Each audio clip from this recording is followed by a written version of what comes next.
Welcome to Talk Birdie to Me with former world number 16 Nick O'Hearn and Tour Pro Mark Allen, live from Titleist and FootJoy headquarters. And thanks to our great partners, Host Plus, the official retirement partner of Talk Birdie to Me. Driving a BMW is like hitting the perfect shot. Smooth, controlled and powerful. Titleist, the clear number one ball in golf. FootJoy, the number one shoe and glove in golf. Better, when the greats bet, they bet with Better. Ping will help you play your best. And the Golf Clearance Outlet, who beat everyone's prices. Now, here's Nick and Mark. G'day everybody, welcome to the show. This is a special because we love it when a new golf course opens in this country, but when you get a property like the Cliffs on Kangaroo Island in South Australia, well, it's a whole different story. I've heard little bits about it, Nicholas. Well, you sent me some pictures and it's unbelievable. Well, have a look at this picture right behind us.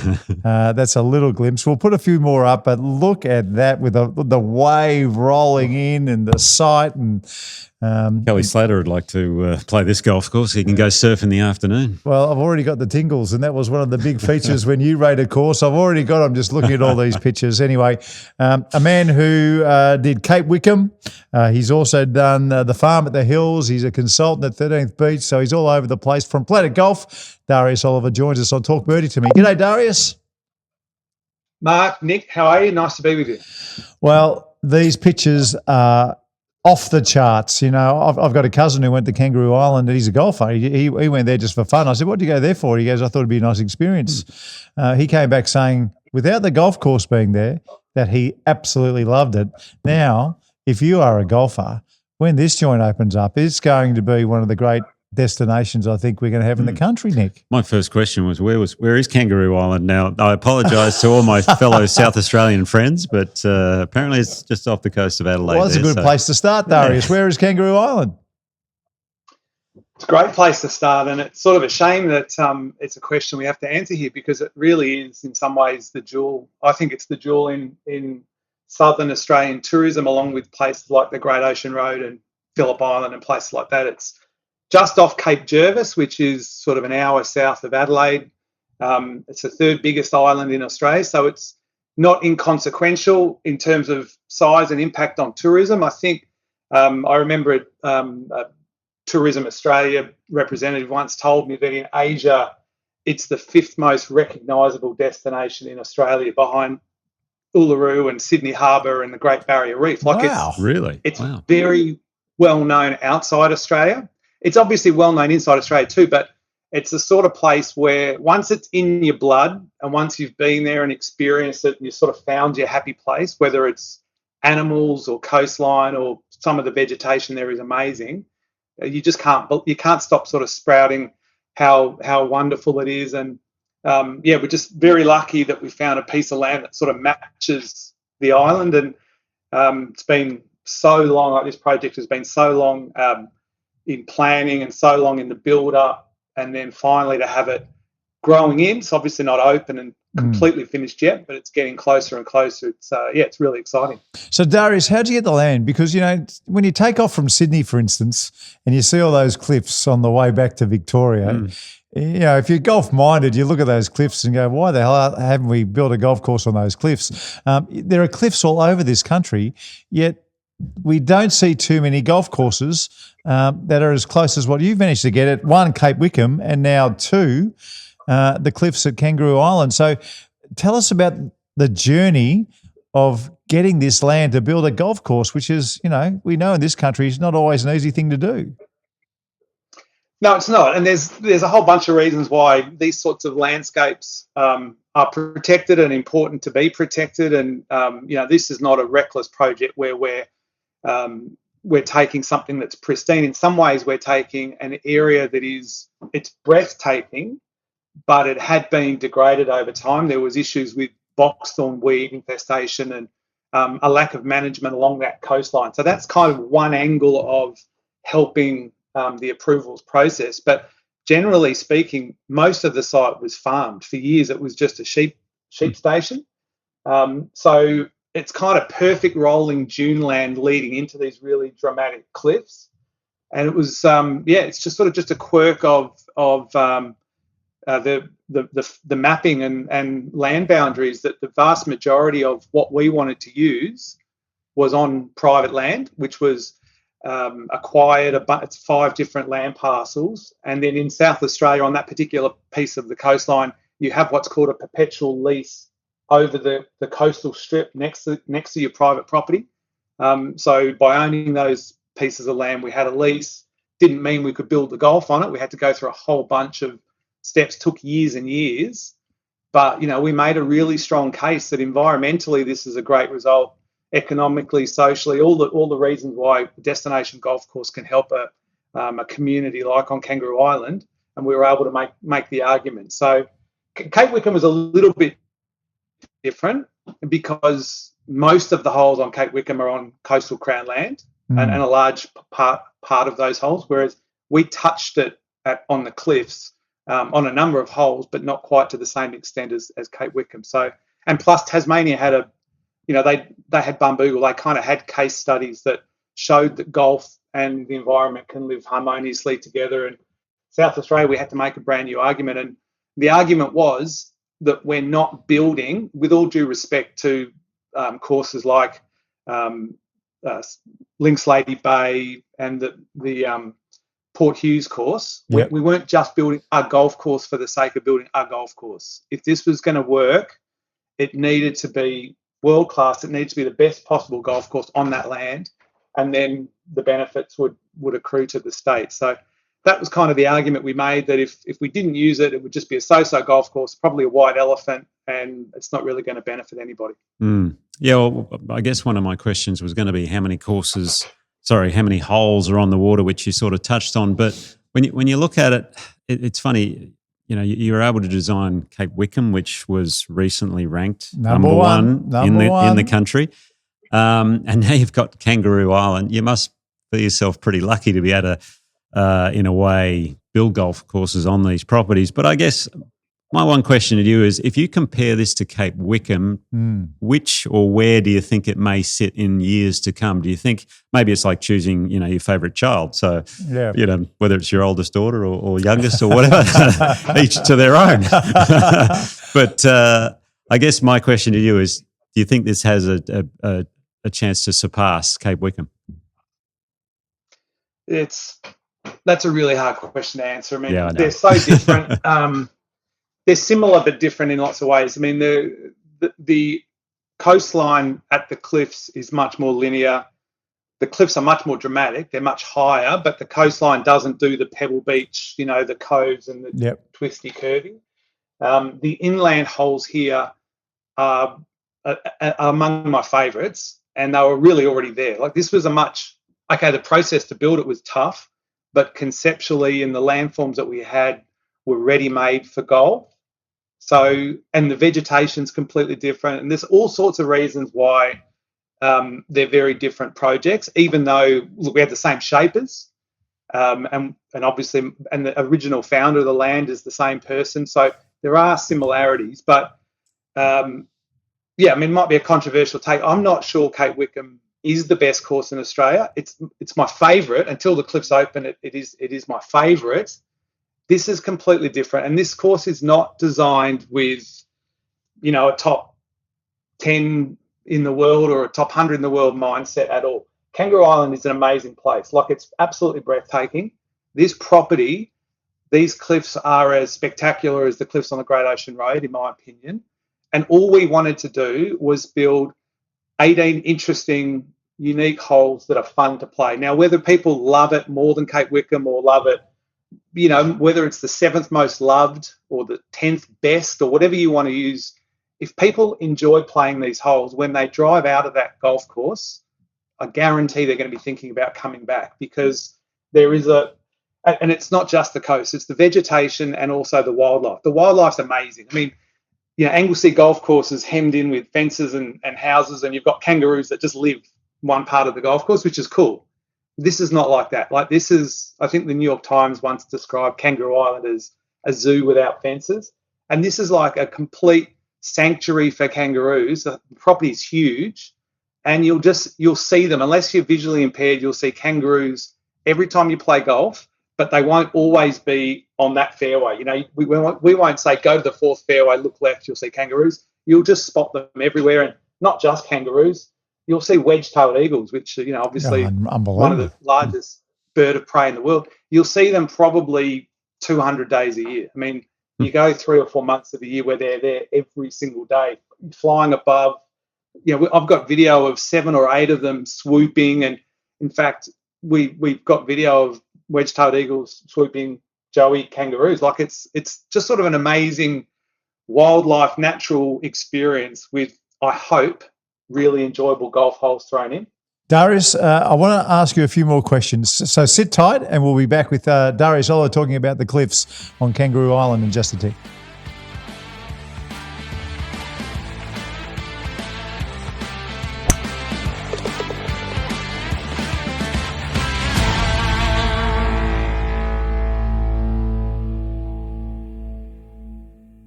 Front 9, back 9, or eyeing the 19th hole, wherever you are in life, Host Plus can help you drive your retirement further.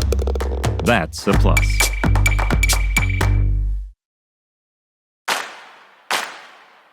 From Titleist and FootJoy headquarters, this is Talk Birdie to Me. We're here for BMW, luxury and comfort for the 19th hole. Host Plus, the official retirement partner of Talk Birdie to Me. The golf clearance outlet, they beat everyone's prices. Ping will help you play your best. And better, ahead of the game. Now for Titleist, the number 1 ball in golf, and FootJoy, the number 1 shoe and glove in golf. Here's Nick and Mark. Darius, it's, you know, a lot of people who play this game, it's their dream to be a golf course architect. I mean, everybody I talk to who loves the game have their ideas on how a golf course should be set up. Do you have any principles, or do the principles or your design pretty much just you get this canvas and you've got to do your best with it? How does your thinking work?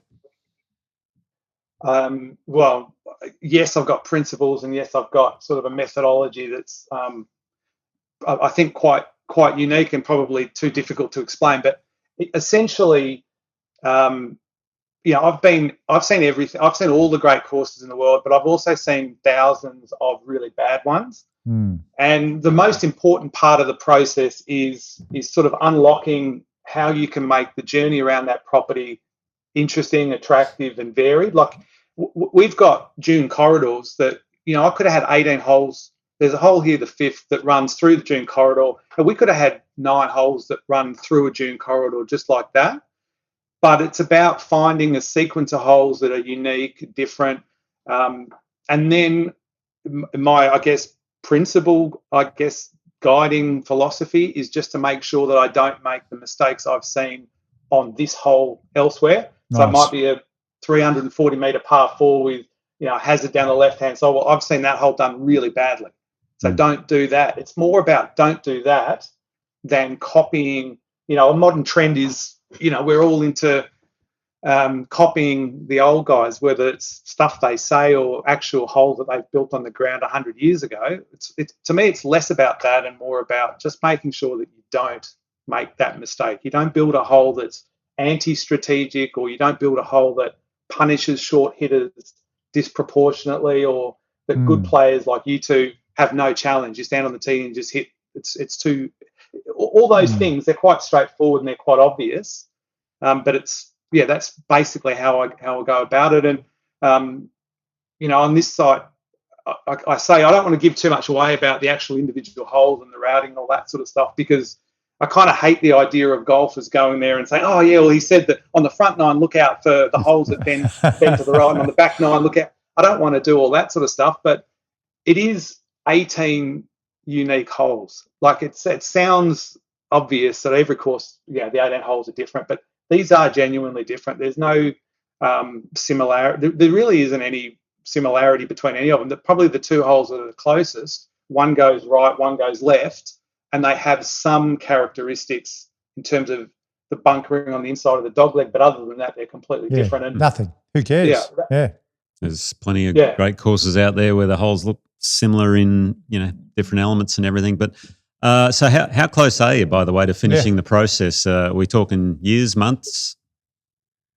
Well, it's all built and grassed. It was grassed last month, so the final hole was finished in sort of mid-October. It'll be a growing process now, and I think next spring it'll open fully with hopefully some preview play around Easter.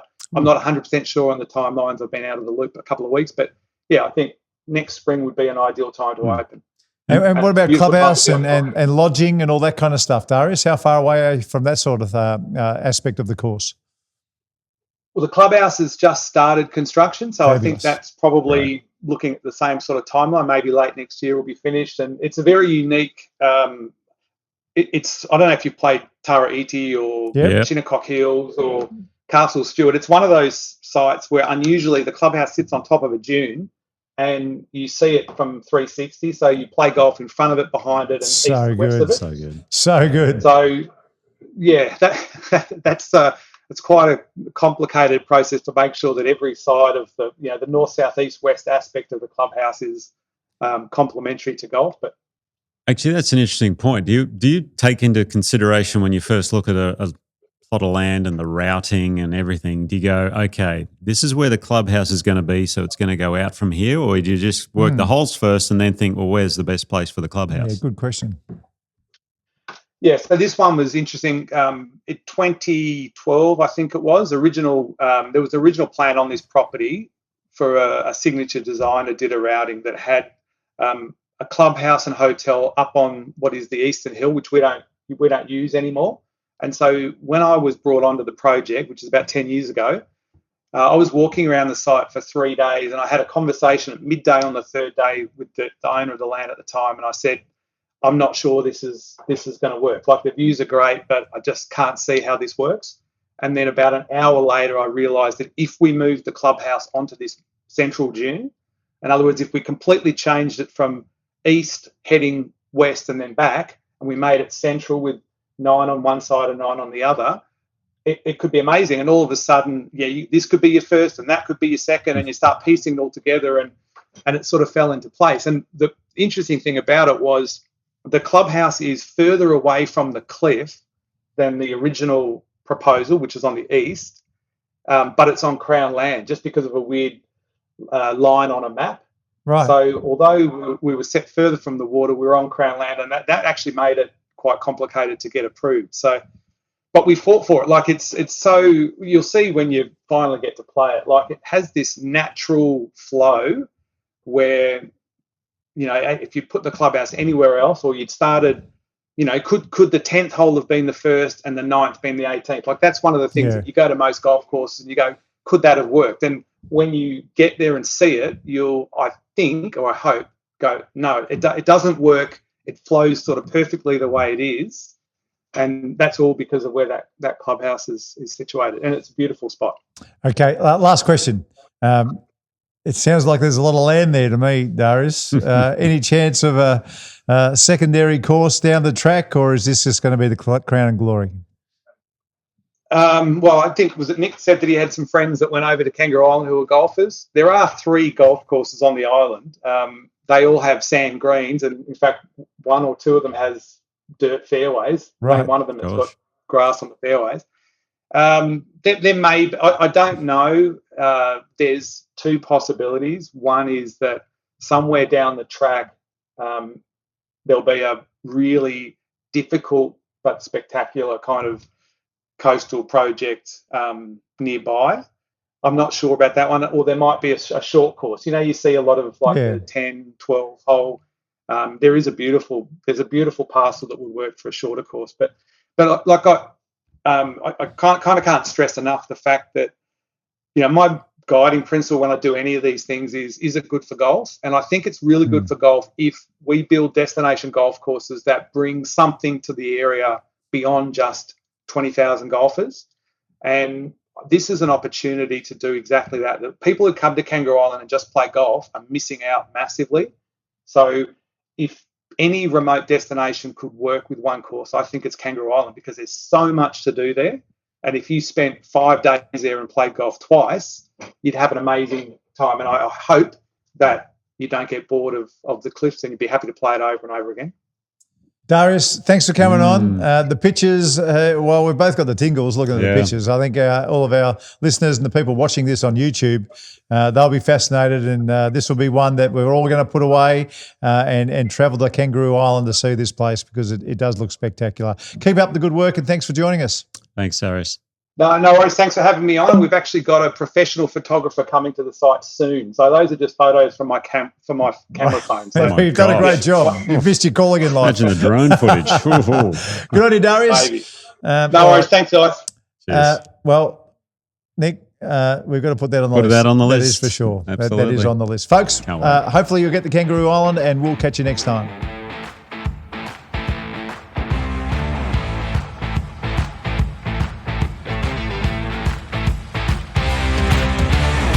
Talk Birdie to Me with Nick O'Hearn and Mark Allen. Live from Titleist and FootJoy headquarters. Titleist, the #1 ball in golf. FootJoy, the #1 shoe and glove in golf. The Golf Clearance Outlet, they beat everyone's prices.